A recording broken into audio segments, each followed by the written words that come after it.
Hi, everybody. So today we're going to do something a little different than normal. So some of our students in third grade have been asked to do an optional novel study using the book, The One and Only Ivan. And I thought about it and I said, you know what? It would probably be really cool for the kids to have somebody read it out loud to them if they wanted, and then they could follow along when I'm reading it or when another teacher is reading it. And so, as you can tell, I am in my bed. This is where I do the most of my reading. I really like to read right before I fall asleep because it helps me settle, helps me calm down, and I always sleep better. When I go on my phone right before bed, it sometimes keeps me up at night. So, reading is the best. So, what I'm going to do is every once in a while, I'm going to read different sections of the book, and that way you can follow along. So today, I'm going to read pages 1 through 26 of The One and Only Ivan. So let's get started. So, in the beginning of the book, there is a section that is called Imagination, and it is really setting the tone for the book. So, I'm going to read that to you first. Someday, I hope I can draw the way Julia draws, imagining worlds that don't yet exist. I know what most humans think. They think gorillas don't have imaginations. They think we don't remember our pasts or ponder our futures. Come to think of it, I suppose they have a point. Mostly I think about what is, not what could be. I've learned not to get my hopes up. And boys and girls, the chapters are actually words. They're not numbers like sometimes we see. Hello, I am Ivan. I am a gorilla. It's not as easy as it looks.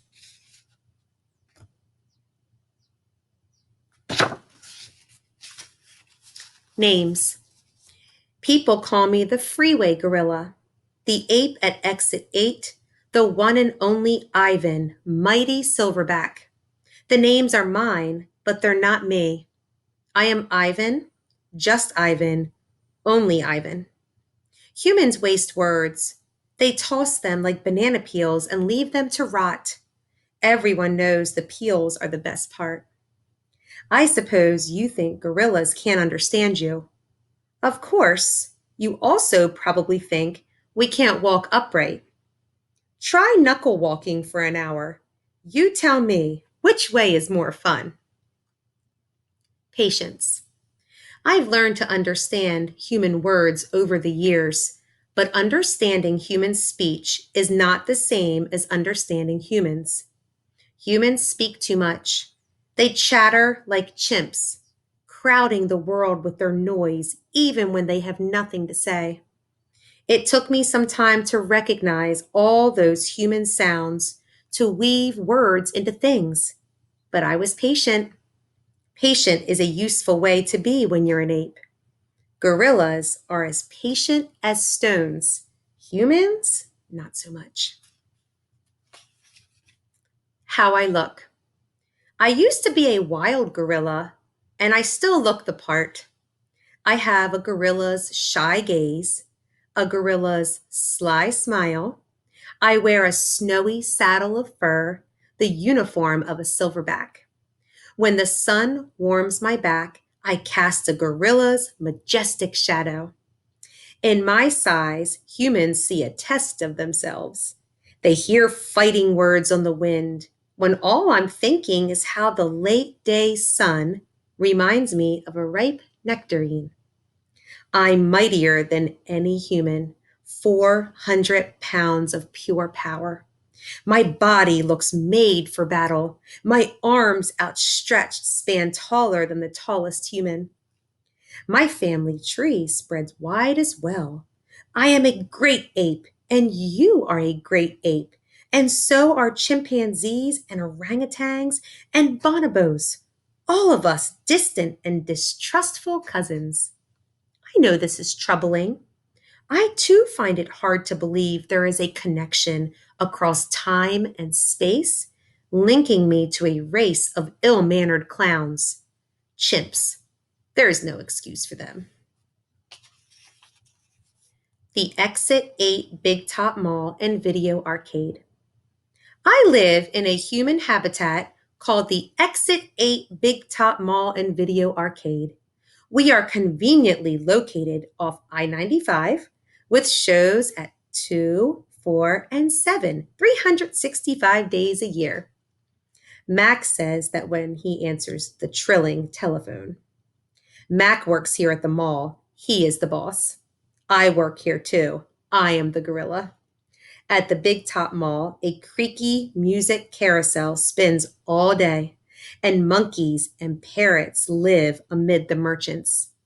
In the middle of the mall is a ring with benches where humans can sit on their rumps while they eat soft pretzels.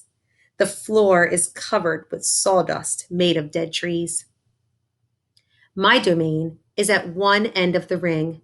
I live here because I am too much gorilla and not enough human. Stella's domain is next to mine. Stella is an elephant. She and Bob, who is a dog, are my dearest friends. At present, I do not have any gorilla friends. My domain is made of thick glass and rusty metal and rough cement. Stella's domain is made of metal bars. The sun bear's domain is wood. The parrot's is wire mesh. 3 of my walls are glass. One of them is cracked, and a small piece, about the size of my hand, is missing from its bottom corner. I made the hole with a baseball bat Mac gave me for my 6th birthday. After that, he took the bat away, but he let me keep the baseball that came with it. A jungle scene is painted on one of my domain walls. It has a waterfall without water, and flowers without scent, and trees without roots. I didn't paint it, but I enjoy the way the shapes flow across my wall, even if it isn't much of a jungle. I am lucky my domain has 3 windowed walls. I can see the whole mall and a bit of the world beyond. The frantic pinball machines, the pink billows of cotton candy, the vast and treeless parking lot. Beyond the lot is a freeway where cars stampede without end. A giant sign at its edges beckons them to stop and rest like gazelles at a watering hole. The sign is faded, the colors bleeding, but I know what it says. Mac reads its words aloud one day. Come to the Exit 8 Big Top Mall and Video Arcade, home of the one and only Ivan, mighty Silverback. Sadly, I cannot read, although I wish I could. Reading stories would make a fine way to fill my empty hours. Once, however, I was able to enjoy a book left in my domain by one of my keepers. It tasted like termite. The freeway billboard has a drawing of Mac in his clown clothes and Stella on her hind legs and an angry animal with fierce eyes and unkempt hair. The animal is supposed to be me, but the artist made a mistake. I am never angry.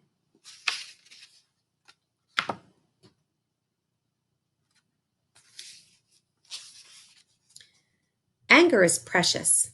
A silverback uses anger to maintain order and warn his troop of danger.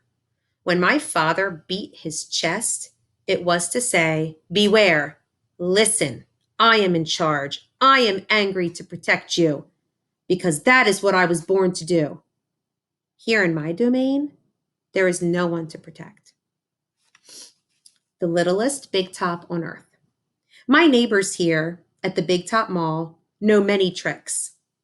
They are an educated lot, more accomplished than I am. One of my neighbors plays baseball, although she is a chicken. Another drives a fire truck, although he is a rabbit. I used to have a neighbor, a sleek and thoughtful seal who could balance a ball on her nose from dawn till dusk. Her voice was like the throaty bark of a dog chained outside on a cold night. Children wished on pennies and tossed them into her plastic pool. They glowed on the bottom like flat copper stones. The seal was hungry one day, or bored perhaps, so she ate 100 pennies. Max said she'd be fine. He was mistaken. Mac calls our show the littlest big top on earth. Every day at 2, 4, and 7, humans fan themselves, drink sodas, applaud, babies wail. Mac, dressed like a clown, pedals a tiny bike. A dog named Snickers rides on Stella's back. Stella sits on a stool. It is a very sturdy stool. I don't do any tricks. Max says it's enough for me to be me. Stella told me that some circuses move from town to town.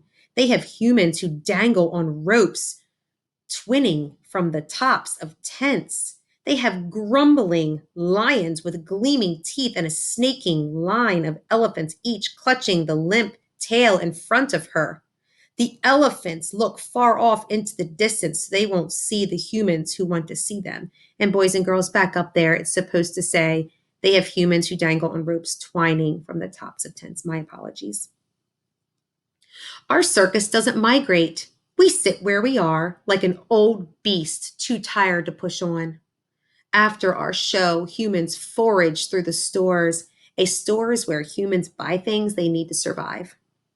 At the Big Top Mall, some stores sell new things, things like balloons and t-shirts and caps to cover the gleaming heads of humans. Some stores sell old things, things that smell dusty and damp and long forgotten. All day, I watch humans scurry from store to store. They pass their green paper, dry as old leaves and smelling of 1,000 hands, back and forth and back again. They hunt frantically, stalking, pushing, grumbling. Then they leave, clutching bags filled with things, bright things, soft things, big things. But no matter how full the bags, they always come back for more. Humans are clever indeed.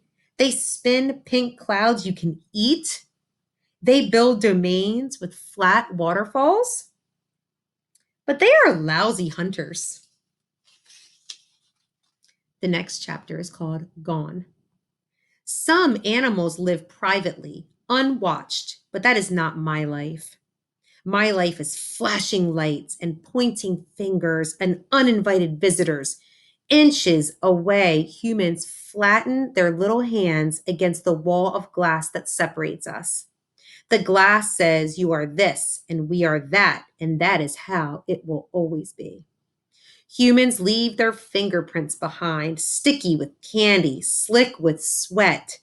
Each night, a weary man comes to wipe them away. Sometimes I press my nose against the glass.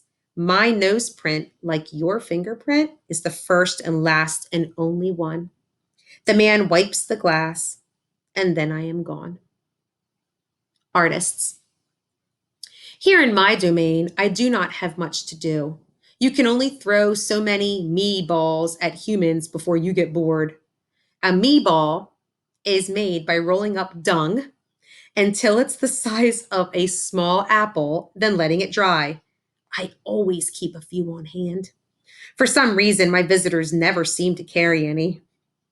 In my domain, I have a tire swing, a baseball, a tiny plastic pool filled with dirty water, and even an old TV. I have a stuffed toy gorilla too. Julia, the daughter of the weary man who cleans the mall each night, gave it to me. The gorilla has empty eyes and floppy limbs, but I sleep with it every night. I call it Not Tag. Tag was my twin sister's name. Julia is 10 years old. She has hair like black glass and a wide half-moon smile. She and I have a lot in common. We are both great apes, and we are both artists. It was Julia who gave me my first crayon, a stubby blue one, slipped through the broken spot in my glass along with a folded piece of paper. I knew what to do with it. I watched Julia draw. When I dragged the crayon across the paper, it left a trail in its wake like a slithering blue snake. Julia's drawings are wild with color and movement. She draws things that aren't real, clouds that smile and cars that swim. She draws until her crayons break and her paper rips. Her pictures are like pieces of a dream. I can't draw dreamy pictures. I never remember my dreams, although I sometimes awaken with my fists clenched and my heart hammering. My drawings seem pale and timid next to Julia's. She draws the ideas in her head. I draw the things in my cage. Simple items that fill my days: an apple core, a banana peel, a candy wrapper. I often eat my subjects before I draw them. But even though I draw the same things over and over again, I never get bored with my art. When I'm drawing, that's all I think about. I don't think about where I am, about yesterday or tomorrow. I just move my crayons across the paper. Humans don't always seem to recognize what I've drawn. They squint, cock their heads, murmur. I'll draw a banana, a perfectly lovely banana, and they'll say, "It's a yellow airplane," or "It's a duck without wings." That's all right. I'm not drawing for them. I'm drawing for me. Max soon realized that people will pay for a picture made by a gorilla even if they don't know what it is. Now I draw every day. My works sell for $20 a piece, 25 with frame, at the gift shop near my domain. If I get tired and need a break, I eat my crayons.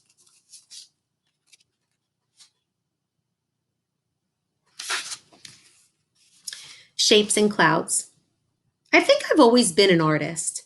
Even as a baby, still clinging to my mother, I had an artist's eye. I saw shapes in the clouds and sculptures in the tumbled stones at the bottom of a stream. I grabbed at colors: the crimson flower just out of reach, the ebony bird streaking past. I don't remember much about my early life, but I do remember this. Whenever I got the chance, I would dip my fingers into cool mud and use my mother's back for a canvas. She was a patient soul, my mother.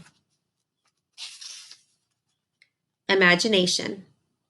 Someday, I hope I can draw the way Julia draws, imagining worlds that don't yet exist. I know what most humans think.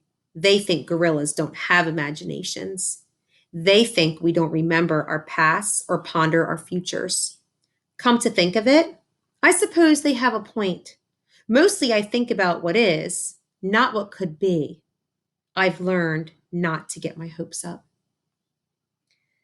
The loneliest gorilla in the world. When the Big Top Mall was first built, it smelled of new paint and fresh hay, and humans came to visit from morning till night. They drifted past my domain like logs on a lazy river. Lately, a day might go by without a single visitor. Max says he's worried. He says I'm not cute anymore. He says, "Ivan, you've lost your magic, old guy. You used to be a hit." It's true that some of my visitors don't linger the way they used to. They stare through the glass, they cluck their tongues, they frown while I watch my TV. "He looks lonely," they say. Not long ago, a little boy stood before my glass, tears streaming down his smooth red cheeks. "He must be the loneliest gorilla in the world," he said, clutching his mother's hand. At times like that, I wish humans could understand me the way I can understand them. "It's not so bad," I wanted to tell the little boy. "With enough time, you get used to almost anything." TV. My visitors are often surprised when they see the TV Mac put in my domain. They seem to find it odd, the sight of a gorilla staring at tiny humans in a box. Sometimes I wonder, though, isn't the way they stare at me, sitting in my tiny box, just as strange? My TV is old. It doesn't always work. And sometimes days will go by before anyone remembers to turn it on. I'll watch anything, but I'm particularly fond of cartoons with their bright jungle colors. I especially enjoy it when someone slips on a banana peel. Bob, my dog friend, loves TV as much as I do. He prefers to watch professional bowling and cat food commercials. Bob and I have seen many romance movies too. In a romance, there is much hugging and sometimes face licking. I have yet to see a single romance starring a gorilla. We also enjoy old Western movies. In a Western, someone always says, "This town ain't big enough for the both of us, Sheriff."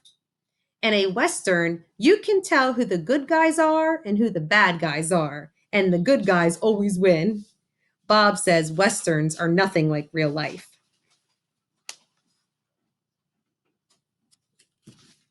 A nature show. I have been in my domain for 9,855 days alone. For a while, when I was young and foolish, I thought I was the last gorilla on earth. I tried not to dwell on it. Still, it's hard to stay upbeat when you think there are no more of you. Then one night, after I watched a movie about men in black hats with guns and feeble minded horses, a different show came on. It was not a cartoon, not a romance, not a Western. I saw a lush forest. I heard birds murmuring. The grass moved. The trees rustled. Then I saw him. He was a bit threadbare and scrawny, and not as good looking as I am, to be honest. But sure enough, he was a gorilla.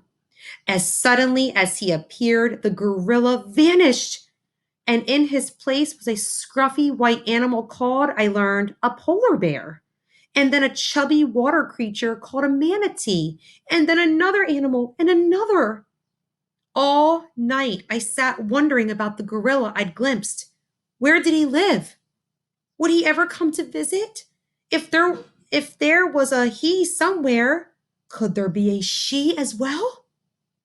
Or was it just the two of us in all the world trapped in our own separate boxes? So, boys and girls, that was pages 1 through 26 of the one and only Ivan. I hope you enjoyed. Take care.